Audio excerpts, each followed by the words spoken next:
안녕하십니까, 신중규 목사입니다. 신중규 목사와 함께하는 잠언 묵상, 오늘 제 58강 되겠습니다. 여러분 부활주일 잘 지키셨습니까? 예수님의 부활이 저와 여러분의 부활이 될 줄로 믿습니다. 오늘 우리에게 주시는 하나님의 말씀은 잠언 11장 29절에서 31절의 말씀입니다.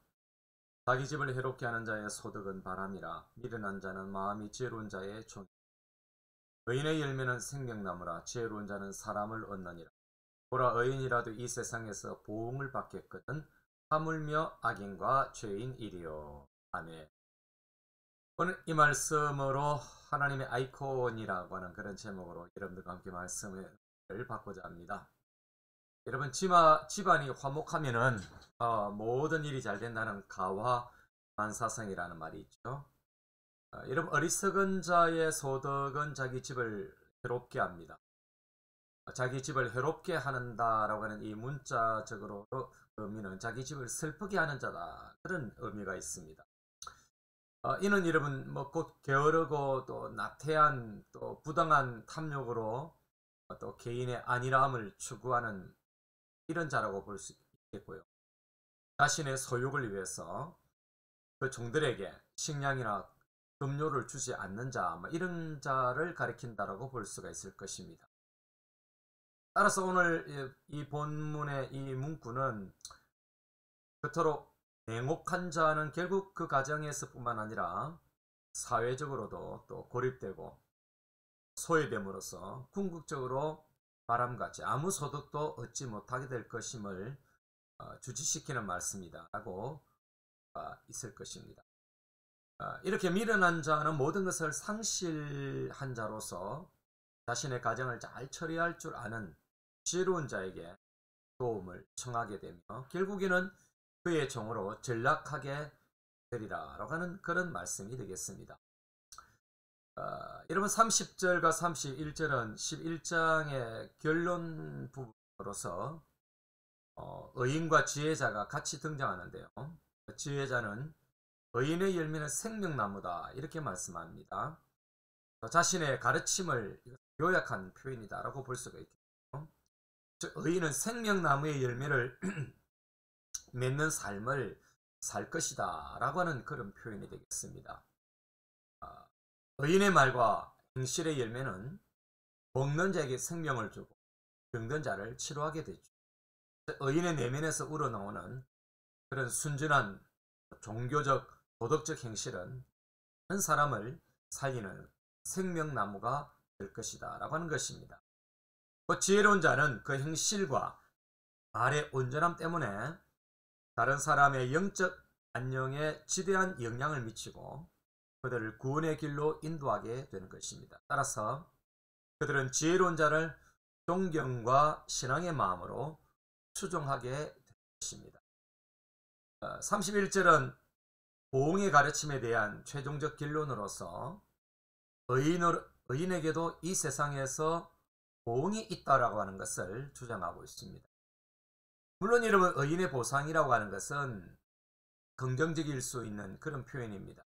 악인과 죄인의 보응이라고 하는 것은 부정적일 수밖에 없는데 의인의 보상은 긍정적인 것입니다.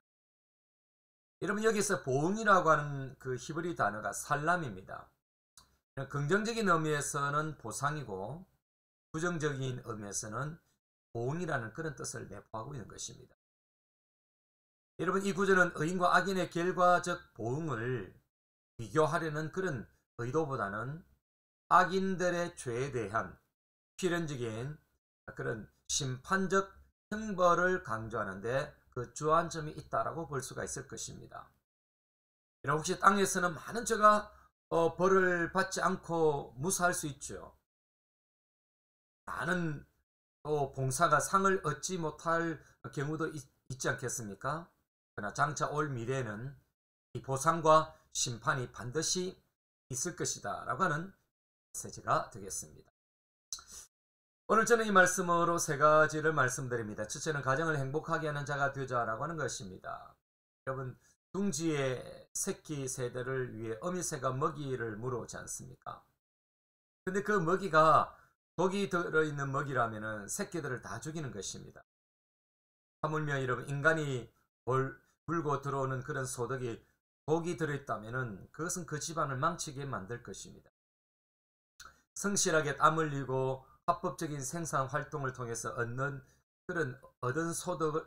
소득을 물고 들어온다라고 하는 것은 그건 복입니다. 뿐만 아니라 여러분, 부당한 탐욕으로 자신의 안일함을 추구한다면은 자신도 망치고 공동체도, 가정 공동체도 망치게 되는 것입니다.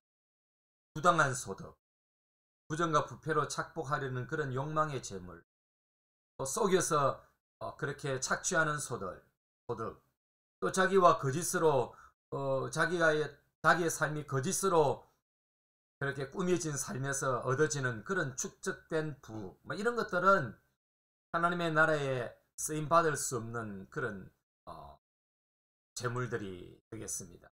가정의 이름은 백해무익한 재물이죠. 도리어 가족을 죽이는 그런 도구가 될 수가 있다라고 하는 사실을 우리는 우리의 현 상황에서 또 현 시대에서 많은 뉴스들을 우리는 접하게 됩니다. 작은 재물로 행복하고 채소만 먹어도 행복하고 감사가 넘친다면은 그것이 작은 천국이 될 것입니다. 바람을 쌓아두는 일, 바람을 모으기 위해서 기울인 그런 불이한 에너지, 사실은 모두가 헛되고 헛된 일 아니겠습니까? 나의 공의로운 행위로 인하여 약자들의 가정에 행복을 만드는 자가 되어야 하는 것입니다. 두 번째는 생명나무 열매를 맺는 삶을 살자라고 하는 것입니다. 여러분, 우리의 언행이 누군가에게 생명나무가 되면 좋겠습니다. 얼마 전에 MC 그 송혜 선생님이 별세하셨죠. 그런데 그 장례를 치르는데 정말 그 전 국민들의 그분의 죽음에 대한 아쉬움을 그렇게 드러내었죠. 그분의 종교를 떠나서 그분은 많은 사람에게 존경받는 그런 어른이었다라고 하는 것이 느낄 수가 있었습니다. 지금도 그 MC 자리가 이제 굉장히 바뀌기도 하고 또 그렇게 했는데도 그 자리를 누가 메꾸기는 쉽지는 않습니다. 여러분, 한 사람의 죽음이지만은 많은 사람들이 애석해하고 더 장수하셔도 좋은데라는 그런 말을 듣는 것은 그분이 95년을 사신 것도 짧았고 아쉬웠다라고 하는 것입니다. 여러분, 진정한 예수쟁이는 누군가의 삶에 생명의 영향력을 미치며 약자들에게 생명나무가 되어야 되지 않겠습니까? 불의한 교인들 가운데는 선악과를 심어서 불편하게 시험 들게 만드는 자들도 있습니다.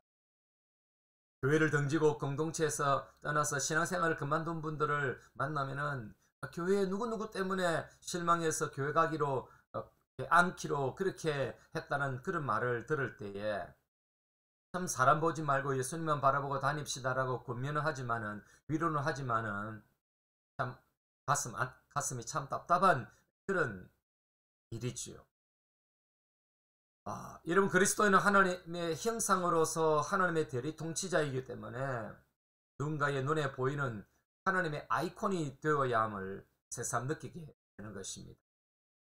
우리를 클릭하고 우리를 터치하는 사람들에게 하나님을 보여주는 아이콘이 되어야 하지 않겠습니까? 바로 그런 자들은 생명나무라고 말할 수가 있을 것입니다. 나를 통한 생명의 나무가 숲을 이루는 것만큼 행복은 없을 것입니다. 내 한 사람의 인생, 또 나를 통해서 그리스도의 사랑이 흘러가서 많은 생명나무가 숲을 이룬다면 정말 행복한 그런 아이콘이 되어진 것이죠. 오늘 우리를 터치하는 사람들에게 선악과가 아니라 생명나무로 우리는 존재해야 하는 것입니다. 우리는 하나님의 아이콘이자 천국 아이콘이 되어야 하는 것이죠. 세 번째는 심판보다는 보상받을 삶을 살자라고 하는 것입니다. 이런 구원은 공짜이지요. 그러나 믿음은 공짜가 없고 반드시 결과를 남깁니다. 신불신간의 여러분, 삶에도 공짜는 없습니다. 어느 날 하나님에 의한 보상과 심판이 있을 것입니다. 믿는 자들은 그리스도께서 우리를 위해서 심판받으셨기 때문에 용서가 있지만은, 믿지 않는 자들은 반드시 심판을 받게 되는 것이죠. 여러분 지나간 고난주간 예수님의 그 죽으심, 예수님의 심판받으심, 여러분 그것은 우리에게 구원을 안겨주신 것입니다. 우리가 받을 여러분 심판을 예수님이 담당하신 것입니다. 여러분 믿음을 가진 의인으로서 우리는 구원에 대해서 심판은 받지 않는다 해도 하나님은 우리를 판단하실 것입니다. 이때 공의와 정의를 행한 삶에 대한 하나님의 보상은 반드시 따를 것입니다. 가끔 우리가 도시 내에서 오래된 도시를 새롭게 리모델링하기 위해서 재건축하는 그런 모습을 보지 않습니까? 재건축에 들어가는 그런 지역민들에게 보상이 있죠. 여러분 이때 기준이 뭡니까? 반드시 재건축 지역에 살고 있어야 하고 자기 부동산이 있어야 하는 것입니다. 하나님께서 우리에게 보상해 주는 원리도 비슷합니다. 하나님의 나라에 새롭게 살 권리와 자격을 갖춘 자들에게 주는 보상의 기준은 믿음의 자리를 떠나지 아니하고 믿음을 지켜야 하는 데 있는 것입니다. 그리고 하나님의 나라에 대한 소유권이 있어야만이 보상이 있는 것입니다. 여러분들이 그런 보상을 받으시기를 바라고, 여러분들이 그리스도 안에 있다면 당연히 그런 보상이, 하나님의 나라의 보상이 여러분에게 주어질 것입니다. 마지막으로 우리가 이런 기도를 드리고입니다. 주여 가정에 불행의 재물을 가져오는 자가 아니라 행복을 가져오는 자가 되게 하시고 죽어가는 영혼들에게 생명나무가 되게 하소서. 날마다 삶의 보상 포인트를 저축하게 하소서. 아멘. 여러분의 한 주간의 삶이 하나님 앞에서 하나님이 주실 그 보상을 차곡차곡 쌓아가는 하나님의 나라의 아이콘으로서 또 하나님의 나라의 저축이 되어지는 그런 삶이 되시기를 주님의 이름으로 축원합니다. 감사합니다.